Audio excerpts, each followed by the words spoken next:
अस्सलाम वालेकुम। आज हम इस लेक्चर में डिस्कस करते हैं हाइफिनेटेड टेक्निक्स के बारे में। जैसे आपके सिलेबस में दिया हुआ है हाइफिनेटेड GCMS यानी गैस क्रोमेटोग्राफी और मास स्पेक्ट्रोफोटोमेट्री दो टेक्निक्स हैं जिनको आपस में कपल किया जाता है और उन्हीं को हम बोलते हैं हाइफिनेटेड टेक्निक्स। इसके अलावा भी बहुत सारी ऐसी टेक्निक्स हैं जिनको एनालिसिस पर्पस के लिए कपल किया जाता है और to get better results and better analysis उनको हम हाइफिनेटेड टेक्निक्स कहते हैं। इस लेक्चर में इसी के बारे में हम डिस्कस करते हैं। पहले देखते हैं ये जो एनालिटिकल टेक्निक्स होते हैं, एनालिटिकल टेक्निक्स क्या होते हैं या एनालिटिकल केमिस्ट्री जो है इसके बारे में थोड़ा सा यहाँ पर डिस्कस कर लेते हैं। जैसे आपको मालूम होगा एनालिटिकल केमिस्ट्री एक ब्रांच ऑफ केमिस्ट्री होती है जिसमें हम क्या करते हैं, कोई भी हमारे पास अननोन कंपाउंड होता है, अननोन सैंपल होता है, उसको पहले सेपरेट करते हैं इनटू इट्स कॉन्स्टिट्यूएंट्स या जो इसके कंपोनेंट्स इसके अंदर प्रेजेंट होंगे, पहले उसको उन कंपोनेंट्स में उनको सेपरेट करते हैं। फिर उसके बाद आइडेंटिफाई करते हैं क्या क्या कंपोनेंट्स प्रेजेंट है, पहले सेपरेट करेंगे, उसके बाद आइडेंटिफाई करेंगे और लास्ट में क्वांटिफाई करेंगे वो जो मैटर है वो कितना इसमें प्रेजेंट है। ठीक है। नाउ ये जो एनालिटिकल केमिस्ट्री है इसमें हमें दो क्वेश्चंस का आंसर मिलता है। पहला जो क्वेश्चन है what is it and second question how much is it. जो हमारा अननोन सैंपल है इसके अंदर क्या कंपोनेंट्स प्रेजेंट है, व्हाट इज इट यानी इसके अंदर क्या क्या कंपोनेंट्स प्रेजेंट है।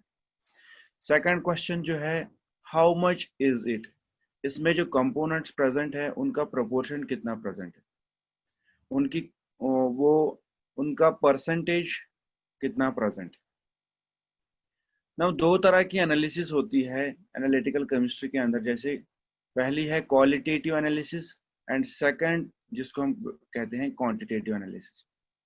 क्वालिटेटिव एनालिसिस से हमें क्या पता चलता है, it gives us an indication of the identity of the chemical species in the sample. जो हमारा सैंपल है क्या उसके अंदर कोई पर्टिकुलर कंपोनेंट प्रेजेंट है या नहीं है, ये क्वालिटेटिव एनालिसिस से हमें पता चलता है। उससे हमें एक प्रूफ मिलता है कि क्या कोई कंपोनेंट प्रेजेंट है या नहीं प्रेजेंट है। Second type of analysis that is quantitative analysis. इससे हमें पता चलता है कि जो हमारा कंपोनेंट है उसकी कितनी क्वांटिटी प्रेजेंट है हमारे अननोन सैंपल के अंदर, हमारे कंपोनेंट के अंदर, हमारे कंपाउंड के अंदर। तो शुरुआती दौर में जब इंस्ट्रूमेंट्स डेवलप नहीं हुए थे तब ये चीज़ें, ये एनालिसिस जो हम करते थे इसके लिए जो मेथड्स डेवलप किए गए थे उनको बोलते थे कन्वेंशनल या क्लासिकल मेथड्स। उसके बाद जो मेथड्स डेवलप हुए या जो इंस्ट्रूमेंट्स जब डेवलप हुए तो तब हमें इंस्ट्रूमेंटल मेथड्स फॉलो करने पड़े एनालिसिस पर्पस के लिए। ये जो कन्वेंशनल मेथड्स है या क्लासिकल मेथड्स थे इसमें हम कैसे आइडेंटिफाई करते थे, जैसे किसी कंपाउंड का कलर देख के हम कहते थे ये फलानी कंपाउंड है, या किसी कंपाउंड का ऑर्डर देख के, स्मेल देख के, या उसकी कोई रिएक्शन किसी और कंपाउंड के साथ कराते थे, फिर जो हमें यहाँ पे प्रोडक्ट मिलता था उसके बेस पे हम उसको कहते थे कि ये फलानी चीज़ है। नाउ आज जो है, आज इंस्ट्रूमेंटल मेथड से हम एनालिसिस करते हैं कि ये जो हमारा मिक्सचर है, अननोन सैंपल है, इसके अंदर क्या क्या कंपोनेंट्स प्रेजेंट है, इस और ये जो कंपोनेंट्स प्रेजेंट है उनका प्रोपोर्शन कितना है। आज ये सारी चीज़ें हम इंस्ट्रूमेंट्स की मदद से ऑब्टेन करते हैं। तो सबसे पहले ये जो हाइफिनेटेड टेक्निक्स है इसमें क्या होता है, पहले हम सेपरेट करते हैं। एक मिक्सचर है हमारे पास, मान लीजिए, इसमें जो कंपोनेंट्स प्रेजेंट होंगे उनको पहले हम सेपरेट करेंगे। तो उसके लिए हमें एक सेपरेशन टेक्निक की ज़रूरत होती है। उसके बाद एक एनालिसिस टेक्निक जो एनालिसिस करेगी, उस वाली टेक्निक की हमें मदद चाहिए। लेकिन कोई भी इंस्ट्रूमेंटल टेक्निक को सिलेक्ट करने से पहले इन चीज़ों का हमें ध्यान ज़रूरी होना चाहिए। इन चीज़ों की तरफ सबसे पहले क्या होना चाहिए, nature of information which is sought. जिस तरह की हमें इंफॉर्मेशन चाहिए उसी तरह का हमें इंस्ट्रूमेंट यूज़ करना है, उसी तरह की हमें इंस्ट्रूमेंटल एनालिसिस करनी है।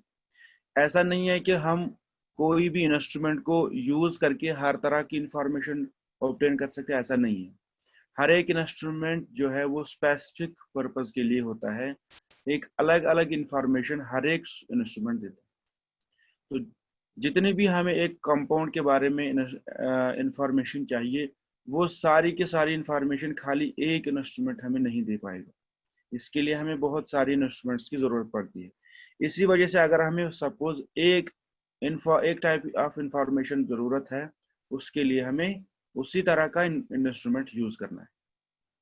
तो ये चीज हमें याद रखनी है कि हमें nature of information which is sort, इसी हिसाब से हमें इंस्ट्रूमेंट का भी इस्तेमाल करना है। दूसरा चीज जो हमें याद रखना है, साइज ऑफ सैंपल अवेलेबल। हमारे पास कितना अवेलेबल सैंपल है, जो इंस्ट्रूमेंट है उसमें कितना साइज ऑफ सैंपल लगता है।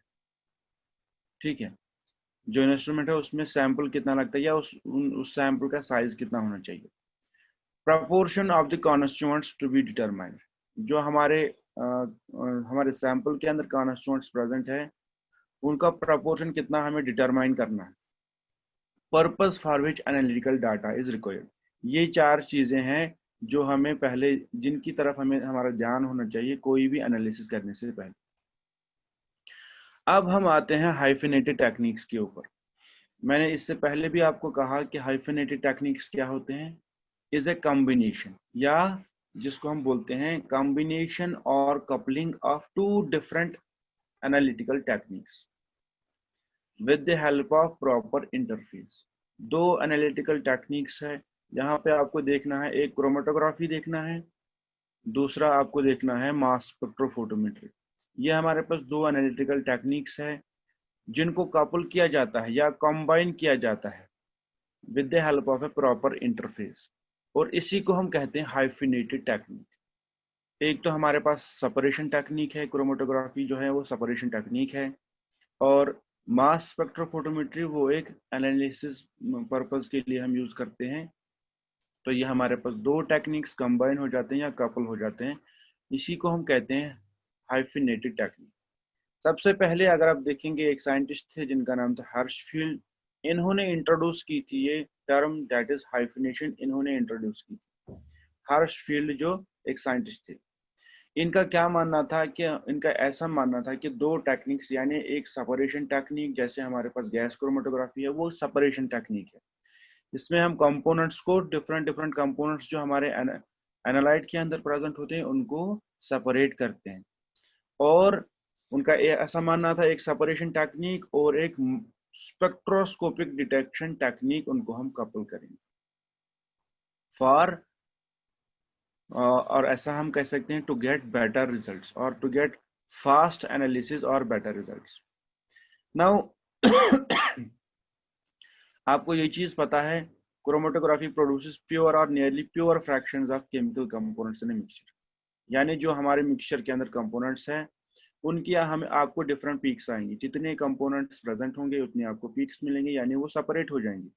लेकिन स्पेक्ट्रोस्कोपी से क्या हो जाता है, produces selective information for the identification. जो आपके डिफरेंट पीक्स आए क्रोमेटोग्राफी के अंदर, मान लीजिए आपके 3 कंपोनेंट्स प्रेजेंट थे एनालाइट के अंदर, उनकी आपको 3 पीक्स मिलेंगी। लेकिन जो ये मास स्पेक्ट्रोफोटोमेट्री है वो हर एक पीक का आपको अलग एक स्पेक्ट्रा देगा, यानी वो फर्दर इसका एक अलग स्पेक्ट्रा देगा, फर्दर इसकी एनालिसिस करेगा। इस तरह आपको बेटर अंडरस्टैंड हो जाएगा ये जो हमारा कंपोनेंट है ये क्या चीज है। फिर से यही बात आई है, the hyphenated technique is developed from the coupling of A separation technique and A spectroscopic detection technology, है ना। जैसे हम आपकी गैस क्रोमेटोग्राफी है वो आपकी सेपरेशन टेक्निक हो गई, और मास स्पेक्ट्रोफोटोमेट्री क्या हुई, वो आपकी डिटेक्शन टेक्निक। नाउ खाली दो ही टेक्निक्स नहीं है, मतलब जो हाइफिनेटेड टेक्निक्स है इनका जो रेंज है वो खाली दो टेक्निक्स के ऊपर नहीं है, इसमें 3 भी टेक्निक्स हो सकते हैं। कभी कभार उसको हाईली मतलब और इम्प्रूवमेंट करने के लिए जो होता है उसको 2 से ज्यादा भी टेक्निक्स को कपल किया जाता है।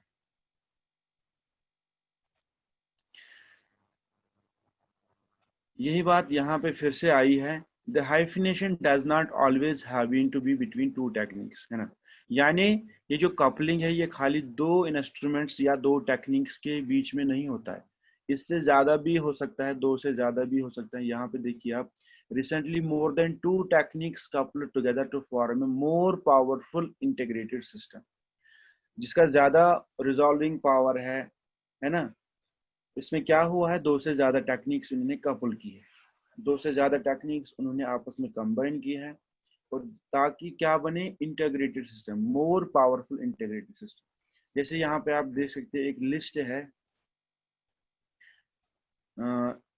वो नेक्स्ट स्लाइड में आएगा वो लिस्ट, जहाँ पे इन सारी टेक्निक्स का एक ओवरव्यू दिया हुआ है। आप देख सकते हैं यहाँ पे LCPDAMS, ये तीन डिफरेंट टेक्निक्स हैं, सेपरेशन टेक्निक, फिर ये डिटेक्शन, फिर ये दो जो है ये डिटेक्शन टेक्निक्स है। इसी तरह से पहले यहाँ पे LC ये सेपरेशन टेक्निक है, फिर MS ये दोनों डिटेक्शन टेक्निक है। LC NMR MS ये हमारे पास LC यानी लिक्विड क्रोमेटोग्राफी हो सकती है, या NMR या मास स्पेक्ट्रोफोटोमेट्री, तीन डिफरेंट टेक्निक्स इसमें कपल हुए हैं, यानी इंटीग्रेटेड सिस्टम बना हुआ यहाँ पे, which is more powerful integrated system. अब ये जो हाइफिनेटेड टेक्निक्स हैं, इनके क्या क्या एडवांटेजेस हैं, क्यों ऐसा किया जाता है, क्यों दो टेक्निक्स या तीन टेक्निक्स को कपल किया जाता है, क्या क्या एडवांटेजेस होते हैं इनके, वही हम देखते हैं। पहला जो एडवांटेज है that is fast and accurate analysis. इससे आपको क्या मिलती है, जो एनालिसिस होती है वो फास्ट होती है, और जो आपके रिजल्ट्स मिलते हैं वो एक्यूरेट होते हैं। सेकंड एडवांटेज क्या है, they are having high degree of automation, यानी वो अपने आप चलती हैं, ऑटोमेटिक होते हैं ये टेक्निक्स। एक बार आपने सैंपल को रन किया फिर वो ऑटोमेटिक होते हैं, ऑटोमेशन उसी को कहते हैं, हाई डिग्री ऑफ ऑटोमेशन, यानी वो हाईली ऑटोमेटिक होते हैं ये techniques. Number third, higher sample throughput, यानी कम टाइम के अंदर वो ज्यादा से ज्यादा सैंपल को रन करते हैं, उसी को बोलते हैं हायर सैंपल थ्रूपुट, यानी कम टाइम के अंदर ज्यादा सैंपल को रन करते हैं। ये जो आपकी हाइफिनेटेड टेक्निक्स है इसको हम बोलते हैं higher sample through. Number fourth क्या एडवांटेज है, बेटर रिप्रोड्यूसिबिलिटी। अगर आप एक ही एनालिसिस को 2 या 3 बार करेंगे आपको सेम रिजल्ट्स मिलेंगे, आपको सेम रिजल्ट्स मिलेंगे, that is called as reproducibility. इसी तरह से number fifth, reduction of contamination due to its closed system. ये जो हाइफिनेटेड टेक्निक्स होते हैं ये क्लोज्ड होते हैं, इसमें कंटेमिनेशन का कोई भी खतरा नहीं रहता है। Separation and quantification achieved at the same time. क्यों ऐसा है, क्योंकि इसमें एक सेपरेशन टेक्निक लगी हुई होती है जैसे गैस क्रोमेटोग्राफी है, उसके बाद डिटेक्शन टेक्निक या क्वांटिफिकेशन टेक्निक जैसे आपकी मास स्पेक्ट्रोफोटोमेट्री, दोनों एनालिसिस आपको सेम टाइम पे मिलती है। ये एडवांटेजेस है हाइफिनेटेड टेक्निक्स। यहाँ आप देख सकते हैं कितनी सारी हाइफिनेटेड टेक्निक्स है, इसमें आप देख सकते हैं कितनी टेक्निक्स को कपल किया गया है, 4 टेक्निक्स को कपल किया गया है। खाली आपकी GCMS नहीं है जो फर्स्ट पे है, GCMS यही खाली हाइफिनेटेड टेक्निक है। आप देख सकते हैं बहुत सारी हाइफिनेटेड टेक्निक्स है जिनका लिस्ट यहाँ पे दिया हुआ है। नाउ ये जो आपका GCMS होता है इसमें बेसिकली होता क्या है, इसमें 2 कंपोनेंट्स प्रेजेंट होते हैं या 2 मेजर ब्लॉक्स होते हैं। एक होता है आपका गैस क्रोमेटोग्राफ, दूसरा होता है आपका मास स्पेक्ट्रोफोटोमेट्री। गैस क्रोमेटोग्राफ क्या करता है, जो आपका मिक्सचर है उसके अंदर जो कंपोनेंट्स जो अभी तक आप पढ़ते आए हैं इस चैप्टर के अंदर, जो आपका केमिकल मिक्सचर है उसमें डिफरेंट कंपोनेंट्स प्रेजेंट होंगे, उनको गैस क्रोमेटोग्राफ सेपरेट करेगा इनटू डिफरेंट पीक्स, वो उनकी डिफरेंट पीक्स देंगे, लेकिन फिर उन पीक्स को आइडेंटिफाई करने में हमारी मदद करेगा मास स्पेक्ट्रोफोटोमेट्री। ठीक है, so it is one of the most accurate and efficient tools for analyzing volatile organic samples, right? Now आपको ये चीज आपने पहले भी देखी है, जो गैस क्रोमेटोग्राफ है वो कैसे वर्क करता है। इसमें एक कैरियर गैस होता है, फिर इस कैरियर गैस को फ्लो मेंटेन करने के लिए यहाँ पे फ्लो कंट्रोलर होता है, यहाँ से इंजेक्ट करते हैं सैंपल, इंजेक्ट बोर्ड, ये कॉलम होता है, ये सारी चीजें आपने पढ़ी हैं।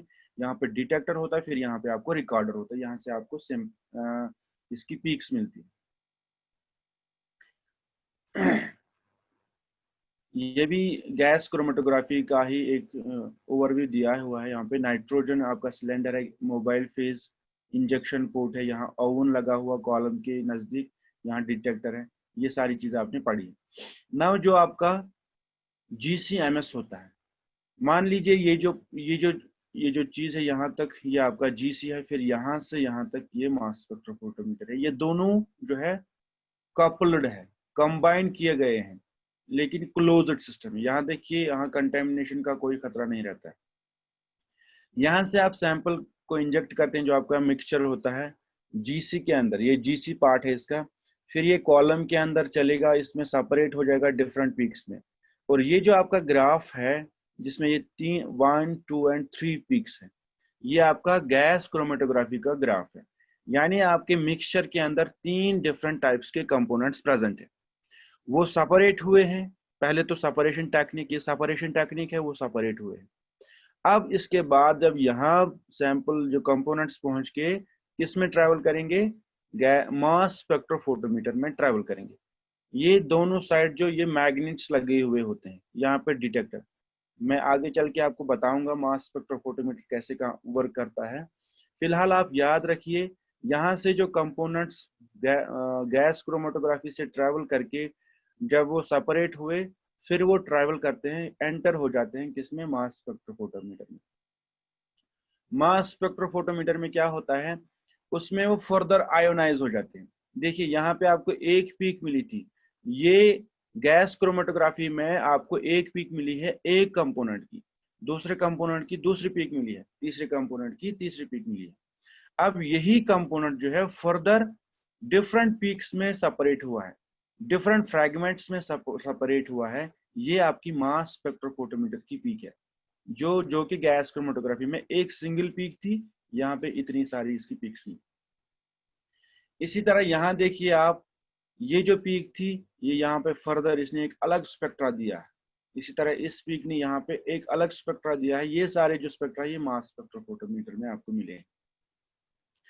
ठीक है, अब इसके बाद देखते हैं ये जो मास स्पेक्ट्रोफोटोमीटर है ये कैसे वर्क करता है, ये हम आगे देखते हैं। फिलहाल आप इतना ही याद रखिए, गैस क्रोमेटोग्राफी में जब हम अपना एनालाइट इंजेक्ट करते हैं, यहाँ से ओवन से हीट मिलके वो वेपोराइज हो जाता है और डिफरेंट फ्रैगमेंट्स में वो कन्वर्ट होके ट्रैवल करता है।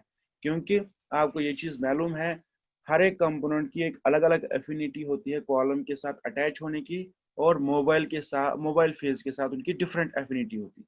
जिसकी ज्यादा एफिनिटी होगी मोबाइल फेज के साथ, वो जल्दी डिटेक्टर तक पहुंच जाएगा और उसकी पीक सबसे पहले आएगी। जिसकी ज्यादा एफिनिटी होगी कॉलम के साथ, वो कम ट्रैवल करेगा और वो लास्ट में पहुंच जाएगा डिटेक्टर तक, और उसकी पीक सबसे लास्ट में आएगी। अब उसके बाद ये फर्दर इस मास स्पेक्ट्रोफोटोमीटर में फ्रैगमेंट्स में कन्वर्ट हो जाते हैं। अब इन फ्रैगमेंट्स को हम कैसे एनालाइज करते हैं, ये हम आगे देखते हैं। नाउ यहाँ पे सपोज एक एग्जांपल के तौर पे ये स्पेक्ट्रा दिया हुआ है। To analyze a urine sample for tetrahydrocannabinol, you have to analyze a urine sample for this THC. ये आपको एनालाइज करना है यूरिन सैंपल में। इसको एनालाइज करने के लिए हमें क्या करना होता है, the organic compounds are extracted from the urine sample. जो यूरिन सैंपल है उसमें जो ऑर्गेनिक कंपाउंड्स प्रेजेंट होंगे उनको एक्सट्रैक्ट किया जाता है, फिर प्यूरिफाई किया जाता है, और उसके बाद इंजेक्ट किया जाता है गैस GCMS के अंदर। जो अभी आपने देखा ये GCMS, इसमें आप इसको इंजेक्ट करते हैं। नाउ ये जो THC है, इसके लिए आपको एक सिंगल पीक मिलेगी GC में आपको एक सिंगल पीक मिलेगी, लेकिन मास स्पेक्ट्रोफोटोमीटर में आपको ये इसका स्पेक्ट्रा मिलेगा, जिसका मॉलिक्यूलर आयन यानी मॉलिक्यूलर मास का 314 मिलेगा आपको। तो आप देख सकते हो मॉलिक्यूलर आयन यहाँ पे 314 है। एक सिंगल पीक मिली थी आपको गैस क्रोमेटोग्राफी के अंदर इस THC के लिए, जो फर्दर इतनी सारी पीक्स में फ्रैगमेंट्स में कन्वर्ट हो गई, और हम इन फ्रैगमेंट्स से कैसे इसको एनालाइज कर सकते हैं, आइडेंटिफाई कर सकते हैं, वो हम आगे देखते हैं। नाउ सपोज हमारे पास दो तरह की प्रॉब्लम्स है। एक है बैंक प्रेसिडेंट के पास एक problem, who robbed the bank, है ना, बैंक जो है वो किसने रॉब किया। दूसरी जो प्रॉब्लम है, व्हाट प्रोटीन वाज आइसोलेटेड, ये बायोलॉजिस्ट है और ये बैंक प्रेसिडेंट है। इनके पास दो अलग अलग तरह की प्रॉब्लम्स हैं। अब आपको देखना है ये दोनों जो प्रोसीजर फॉलो करेंगे, बैंक प्रेसिडेंट जो प्रोसीजर फॉलो करेगा बैंक की चोरी किसने की उसको एनालाइज करने के लिए, और बायोलॉजिस्ट जो है वो कौन सा प्रोसीजर अप्लाई करेगा उस प्रोटीन को डिटरमाइन करने के लिए जो आइसोलेट हुआ था। इन्होंने सपोज एक प्रोटीन आइसोलेट किया है, लेकिन उनको इसका नॉलेज नहीं है, ये जो प्रोटीन है इसका क्या नाम है, इसका ओरिजिन क्या है, कहाँ से आया है ये, इसका हम क्या नाम देंगे, ये इन चीज इस ये जो इंफॉर्मेशन है इनके पास नहीं है। इसी तरह से बैंक प्रेसिडेंट जो है इसके पास भी ये इंफॉर्मेशन नहीं है किसने बैंक की चोरी की है। अब ये इसको कैसे हासिल करेंगे, इस चीज को कैसे ऑब्टेन करेंगे, यानी बैंक प्रेसिडेंट किस तरह से उस शख्स को पहचानेंगे जिसने बैंक की चोरी की, और बायोलॉजिस्ट कैसे पहचान लेगा वो जो प्रोटीन एक्सट्रैक्ट हुआ है उस प्रोटीन को वो कैसे पहचान लेंगे। अब ये दोनों एक तरीका इख्तियार करेंगे वो ऑलमोस्ट सिमिलर है। देखिए कैसे, बैंक जो प्रेसिडेंट होगा वो पुलिस ऑफिसर को कहेगा इंटरव्यू विटनेसेस, जो गवाह है या विटनेसेस है उनका इंटरव्यू ले लीजिए और उनका फिंगरप्रिंट ले लीजिए। इसी तरह से जो मास स्पेक्ट्रोफोटोमीटरिस्ट यानी बायोलॉजिस्ट है वो मास स्पेक्ट्रोफोटोमीटर जिसने स्पेक्ट्रोफोटोमीटर उसके पास गया जाएगा वो और कहेगा interview biologist who isolated the protein, जिसने प्रोटीन को आइसोलेट किया उसका इंटरव्यू ले लीजिए आप। उसके बाद क्या करेंगे, उस प्रोटीन को क्लीव करेंगे, cleave protein to obtain peptide mixture, ठीक है। उसके बाद क्या करेंगे, एनालाइज द पेप्टाइड, जो यहां से पेप्टाइड इनको मिलेगा mixture by MS to obtain peptide molecular masses. इसको आप एनालाइज कीजिए मास स्पेक्ट्रोफोटोमीटर की वजह से to obtain peptide molecular masses, यानी जो पेप्टाइड यहां से मिलेगा आपको उसका मॉलिक्यूलर मास ऑब्टेन करने के लिए। यानी इन्होंने एक तरीका इख्तियार कर लिया, इन्होंने भी एक तरीका इख्तियार कर लिया to get the right information.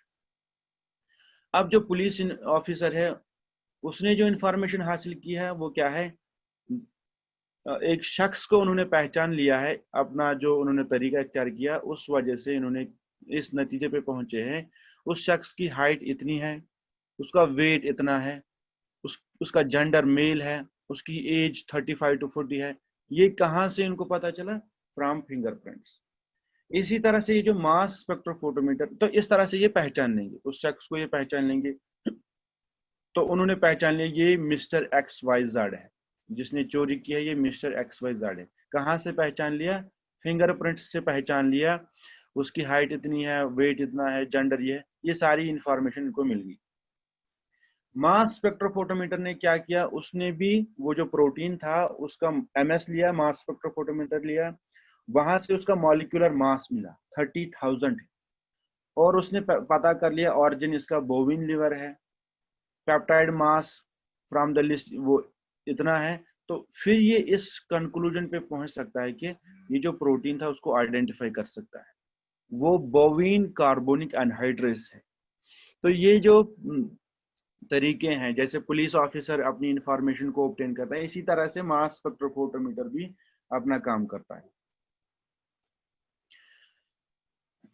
ये आपने देख ही लिया वर्किंग ऑफ जीसीएमएस कैसे वर्क करता है, इसमें वही चीज आएगी, the separate occurs in the gas chromatographic column, है ना, when vaporized analytes are carried through the inert heated mobile phase।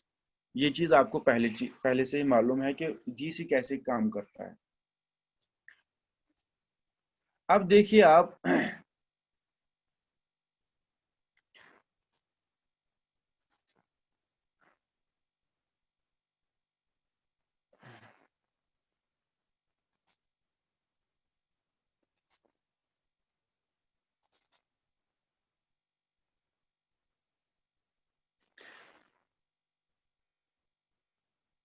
Now अब आप देखिए जो मास स्पेक्ट्रोफोटोमीटर है ये कैसे वर्क करता है।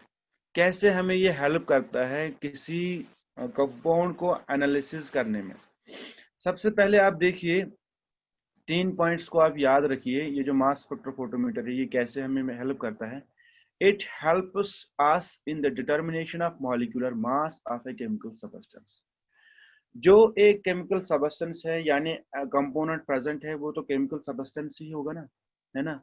इसका मॉलिक्यूलर मास क्या है ये हमें देता है मास स्पेक्ट्रोफोटोमीटर।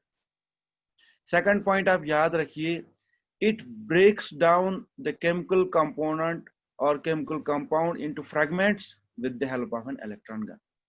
जो आपका केमिकल कंपाउंड है या कंपोनेंट है जो मास स्पेक्ट्रो जो गैस क्रोमेटोग्राफी से ट्रैवल करके किस में आया था, मास स्पेक्ट्रोफोटोमीटर में, इसको ये फ्रैगमेंट्स में कन्वर्ट करता है, डिफरेंट फ्रैगमेंट्स में कन्वर्ट करता है। किसकी वजह से?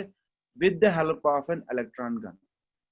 इलेक्ट्रॉन गन यानी एक एनर्जेटिक इलेक्ट्रॉन गन सोर्स होता है जो बम्बार्डमेंट करता है किसके ऊपर, इस कंपोनेंट के ऊपर, जिसकी वजह से वो डिफरेंट फ्रैगमेंट्स में कन्वर्ट हो जाता है और वो डिफरेंट फ्रैगमेंट्स फिर हमें डिफरेंट पीक्स देते हैं और लेकिन corresponding to their mass, corresponding to their molecular mass. ये आपको सभी सारी चीजें क्लियर हो जाएंगी। पहले आप इन 3 पॉइंट्स को याद रखिए। तीसरा पॉइंट क्या है, the highest abundant peak is called the base peak.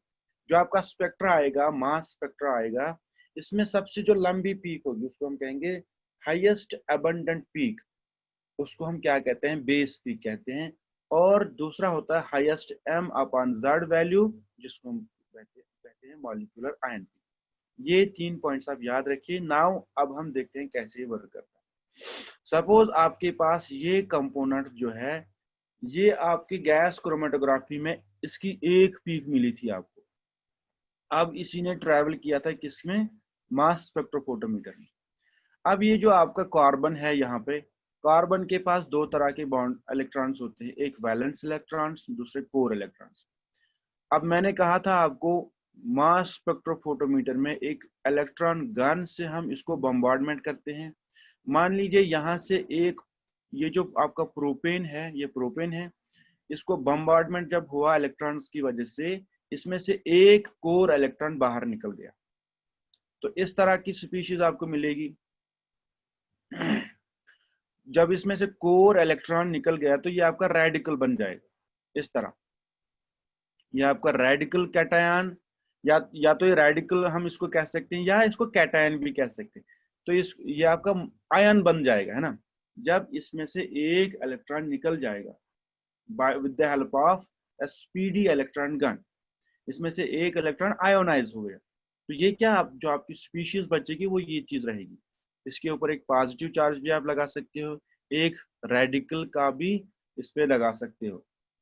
तो ये आपका मॉलिक्यूलर आयन कह सकते हो इसका, या रेडिकल कैटायन कह सकते हो। अब ये आपका आपका मास स्पेक्ट्रोफोटोमीटर है। इसमें 2 मैग्नेट्स लगे हुए होते हैं, एक इस तरह से, दूसरा इस तरह से। इस साइड, दोनों साइड से 2 मैग्नेट्स लगे हुए होते हैं, फिर उसके बाद डिटेक्टर लगा हुआ था। अब ये जो आपका यहाँ पे रेडिकल है, कैटायन है, ये यहाँ से जब ट्रैवल करेगा तो ये कर्व्ड पाथ लेगा। अगर ये विदाउट चार्ज होगा, अगर ये विदाउट चार्ज होगा तो ये सीधे ट्रैवल करेगा। जब ये सीधे ट्रैवल करेगा, it will not be detected by the detector. Detector इसको डिटेक्ट ही नहीं कर पाएगा क्योंकि ये जो ट्रैवल स्ट्रेट कर रहा है, लेकिन इसने कर्व्ड पाथ लिया है यहाँ, तो इस वजह से इसको डिटेक्टर कर सकता है डिटेक्टर। तो कंडीशन क्या है, आपका जो स्पीशीज है उस पे पॉजिटिव चार्ज होना चाहिए, यानी वो चार्जड होना चाहिए, तभी वो डिटेक्ट कर पाएगा उसको डिटेक्टर। और जब ये कर्व्ड पाथ लेता है तो यहाँ से कितनी डिस्टेंस है, यानी आर रेडियस कितनी है, इसको मेजर करता है मास स्पेक्ट्रोमीटर। फिर ये जो रिलेशन है R is equal to M V cube, यहाँ से एम का वैल्यू निकल के आता है। यहाँ से मास स्पेक्ट्रोफोटोमीटर आपका मास, आर क्या है यहाँ पे, रेडियस, यहाँ से कितनी दूरी पर कितनी दूरी से यहाँ से ट्रैवल किया इसने, यानी रेडियस कितनी यहाँ से यहाँ तक थी। वेलोसिटी v, इसकी कितनी वेलोसिटी थी जिससे ट्रैवल कर रहा था। क्यू, इसके ऊपर कितना चार्ज था। बी मैग्नेटिक फील्ड, ये जो यहाँ पर मैग्नेट्स दो है इनका मैग्नेटिक फील्ड, इनकी स्ट्रेंथ की क्या थी, फिर उन्हीं का वैल्यू इस रिलेशन में पुट करने के बाद यहाँ से m निकला। ये हमें मास स्पेक्ट्रोफोटोमीटर खुद ही देता है, ये हमें नहीं करना पड़ता है, लेकिन आपको समझने के लिए ये सारी चीजें मैंने यहाँ पे बताई। नाउ सेकंड पॉसिबिलिटी जो है, सपोज ये जो आपका प्रोपेन था, ये जो CH2 है यहाँ पे, यहाँ से ये इलेक्ट्रॉन हिट हुआ, ये बॉन्ड हिट हुआ, और ये H नेगेटिव, ये जो H था इसने इलेक्ट्रॉन डेंसिटी को अपनी तरफ ले लिया, इसके ऊपर H नेगेटिव आया, ये अब डिटेक्ट नहीं होगा, ये ट्रैवल करेगा स्ट्रेट, जो अभी मैंने दिखाया था यहाँ पे, ये स्ट्रेट ट्रैवल करेगा। इस जब ये स्ट्रेट ट्रैवल करेगा तो डिटेक्टर इसको डिटेक्ट नहीं कर पाएगा। लेकिन ये जो है, ये जो बचा है आपके पास, ये वाला चीज, ये सेकेंडरी कार्बोकैटायन, ये डिटेक्ट हो जाएगा। आप कहिए, आप बताइए, सेकेंडरी कार्बोकैटायन ज्यादा स्टेबल होता है या प्राइमरी कार्बोकैटायन? यहाँ पे पॉजिटिव चार्ज है, यहाँ से CH3, यहाँ से भी CH3, तो ये ज्यादा स्टेबल होगा। जब ये ज्यादा स्टेबल होगा, इसकी अबंडेंस ज्यादा होगी या कम होगी? ऐसे स्पीशीज हमारे पास ज्यादा होंगे या कम होंगे? ऐसे स्पीशीज ज्यादा होंगी, यानी इनकी अबंडेंस ज्यादा होगी, और इसकी जो पीक होगी वो ज्यादा लंबी होगी ना। इस तरह से आपको स्पेक्ट्रम मिलेगा, यहाँ से अबंडेंस, यहाँ से M/Q या M/Z वैल्यू, यानी मॉलिक्यूलर मास यहाँ इस साइड से आपको मिलता है, यहाँ से अबंडेंस। पहले आपकी जो स्पीशी थी वो प्रोपेन था, है ना। प्रोपेन में से एक इलेक्ट्रॉन पहले हिट हुआ, आपको मिला ये CH3, ये मिला था आपको CH3 CH2 CH3 radical cation मिला था आपको। इसका मॉलिक्यूलर मास 44 है, एक ही इलेक्ट्रॉन यहां से निकल चुका है, तो ये जो पीक मिलेगी आपको, इसको बोलते हैं मॉलिक्यूलर आयन पीक, इसको बोलते हैं मॉलिक्यूलर आयन। नाउ सेकंड जो पॉसिबिलिटी थी, यहां से एक H निकल चुका था, एक H जब निकलेगा, एक H का मास 1 है, वो यहां से कम हो जाएगा, तो बचेगा आपके पास 43। ये यहाँ पे सेकेंडरी कार्बोकैटायन है, ठीक है, तो इसकी अबंडेंस ज्यादा हो, क्योंकि ये ज्यादा स्टेबल है, इसकी अबंडेंस, इसी वजह से ये लंबी पीक है ना, ये लंबी पीक है। रेडिकल तो ज्यादा स्टेबल नहीं होता है, इस वजह से इसकी अबंडेंस कम है, और ये ज्यादा स्टेबल है सेकेंडरी कार्बोकैटायन, इस वजह से इसकी अबंडेंस ज्यादा है। यहाँ से पता कर सकते हैं आप इसकी अबंडेंस, यहाँ से आप पता कर सकते हैं। इसी तरह से जो थर्ड पॉसिबिलिटी है ऐसी है, यानी ये जो आपका प्रोपेन था, यहां से आपने क्या किया, ये CH3 यहां से ये हिट हुआ है, यहां से ये हिट हुआ है, तो ये CH3 यहां से निकल चुका है, इसके ऊपर पॉजिटिव चार्ज, जो CH3 है उसके ऊपर नेगेटिव चार्ज, वो डिटेक्ट नहीं होगा, लेकिन ये जो है आपको यहां से फ्रेगमेंट करने के बाद ये डिटेक्ट हो जाएगा। इसका मॉलिक्यूलर मास 28 है, यहां से इसकी पीक आई। इसी तरह से जो फोर्थ पॉसिबिलिटी है वो ऐसी है, ये जो आपका है CH3 CH2 CH3, आपने क्या किया, यहां से फ्रेगमेंट किया, लेकिन जो CH3 है उसके ऊपर पॉजिटिव चार्ज है, या बाकी जो ये बचा है उसके ऊपर नेगेटिव चार्ज, वो डिटेक्ट नहीं होगा, CH3 पॉजिटिव डिटेक्ट हो जाएगा, जिसका मॉलिक्यूलर मास 15। इस तरह से जो एक सिंगल पीक मिली थी आपको गैस क्रोमेटोग्राफी के अंदर, उसके आपने कितने पीक्स यहाँ पे ऑब्टेन किए, 4 पीक्स ऑब्टेन किए। यहाँ से आपको मॉलिक्यूलर मास भी मिल गया, सारी इंफॉर्मेशन आपको आ गई, एबंडेंस भी आ गई। तो सेपरेशन टेक्निक जो पहली आपकी थी गैस क्रोमेटोग्राफी, उसमें खाली सेपरेट होते थे।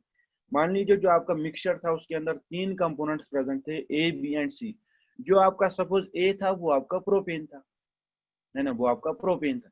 अब यही प्रोपेन जब किस में आया, मास स्पेक्ट्रोफोटोमीटर के अंदर एंटर हुआ, ये फर्दर फ्रेगमेंटाइज हुआ, डिफरेंट फ्रेगमेंट्स में ये डिवाइड हुआ, और यहाँ से हमें इसका मॉलिक्यूलर मास पता चल गया, और इन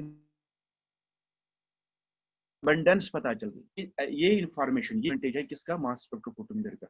जब हम इसको कंबाइन करते हैं, अगर आप एक्चुअली जो आपका मिक्सचर था उसका मास स्पेक्ट्रोफोटोमीटर लेते, तो वो आपको नहीं देगा बेटर रिजल्ट। क्यों? पहले तो आपको सेपरेट करना है, ये एक सिंगल पीक का आपको अलग से डाटा देते हैं। तो सेपरेशन टेक्निक जरूरी है, ऐसा नहीं कि गैस क्रोमेटोग्राफी आपको जरूरी नहीं है। वो पहले फर्स्ट स्टेप तो वही है, फर्स्ट स्टेप आपका गैस क्रोमेटोग्राफी चाहिए, इसमें सेपरेशन टेक्निक चाहिए। उसके बाद आपको डिटेक्शन टेक्निक यानी मास स्पेक्ट्रोफोटोमीटर चाहिए।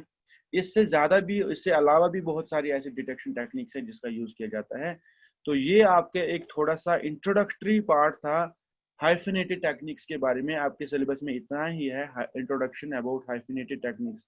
आपको डीप में नहीं जाना है, ये आपको एक थोड़ा सा इंट्रोडक्शन था अबाउट हाइफिनेटेड टेक्निक्स। तो फिलहाल अब हम इस लेक्चर को यहीं पे खत्म करते हैं।